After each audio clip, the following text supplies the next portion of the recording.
Hi Tim, so here's a quick video on drawing your chord graph. This will help you understand the strings, how to look at a chord graph, where to put your fingers. I'm left-handed, so I'm using my left hand. Normally, if you're right-handed, you'd be drawing your chord graph this way, but I'm left-handed, so I'm drawing my chord graph this way. Either way, the chord graph will still turn out the same. You always start out by drawing 4 vertical lines. These vertical lines represent the strings of your ukulele.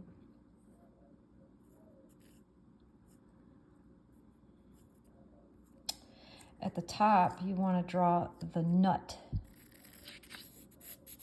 This is the nut. You've got all of your pegs. The 4 pegs are up in here. These are the pegs up in here, top of the ukulele.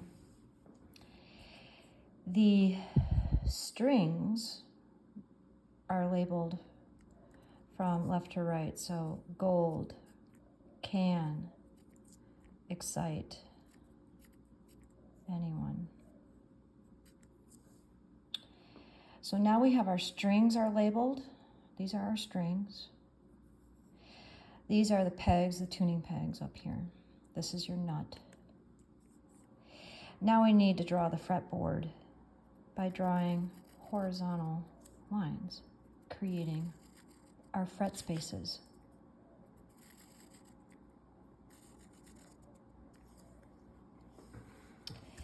Say, for example, I want you to bubble in what the C chord looks like. C chord.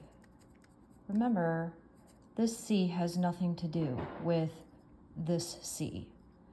This is simply the name of the chord, and now you're going to draw the chord shape on your graph.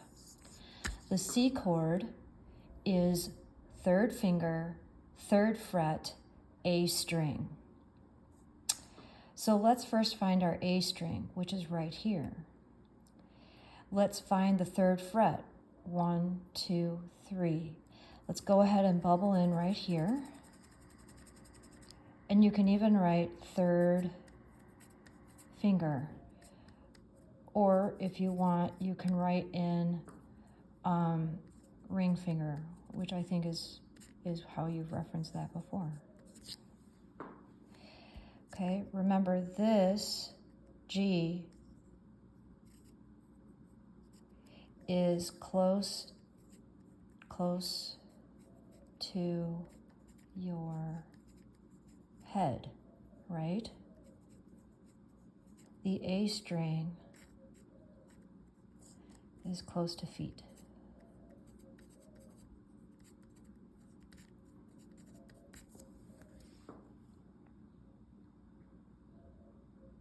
So there's your C chord. 3rd finger, 3rd fret on the A string. It's a 1-finger chord. You only need 1 finger to play this chord.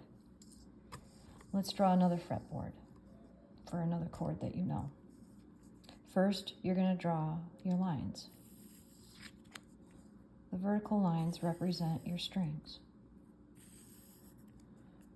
I'm looking through my camera, so this is a little bit awkward. Okay.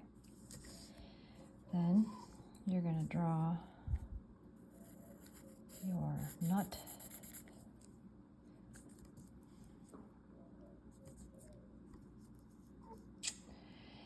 And gold, can, excite, anyone.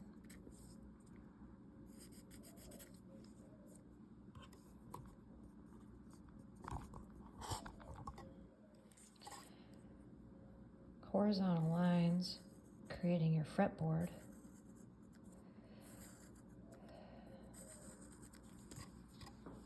Okay. This time I want you to form the F chord. It's called the F chord. The F chord is a 2-finger chord. Your first finger is going to be placed in the 1st fret on the E string. This is your E string. This is your first fret. Your finger goes here. The second finger is placed on the G string, second fret. Here's your G string. 1, 2. Here's your second fret. This is the shape of your F chord. This first bubble is your pointer finger.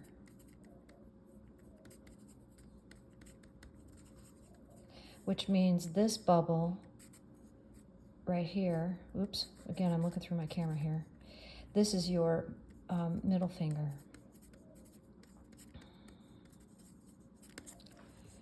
Okay, this is the shape of your F chord.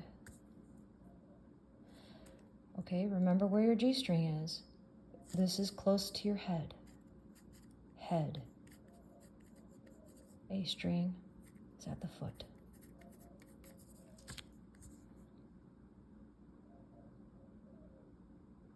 Okay.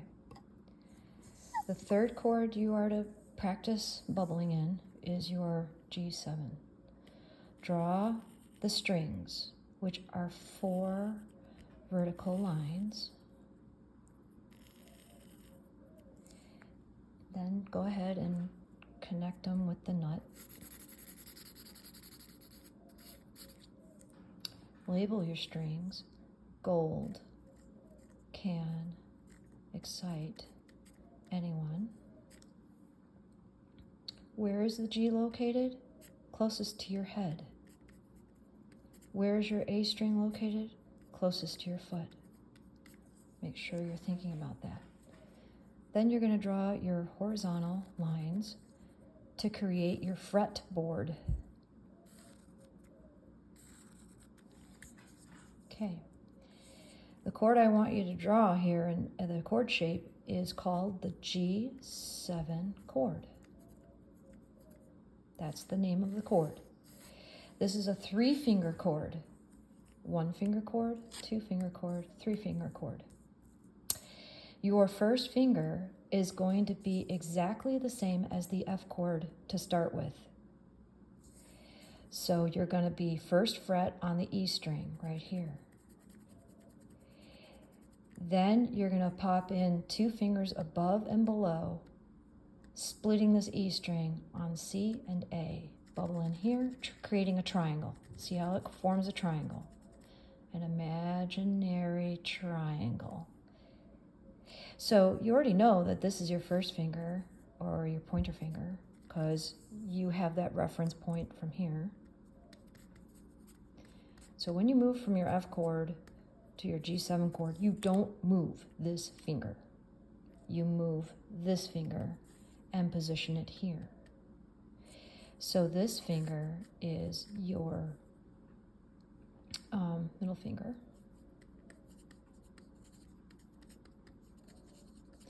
And this finger is your ring finger.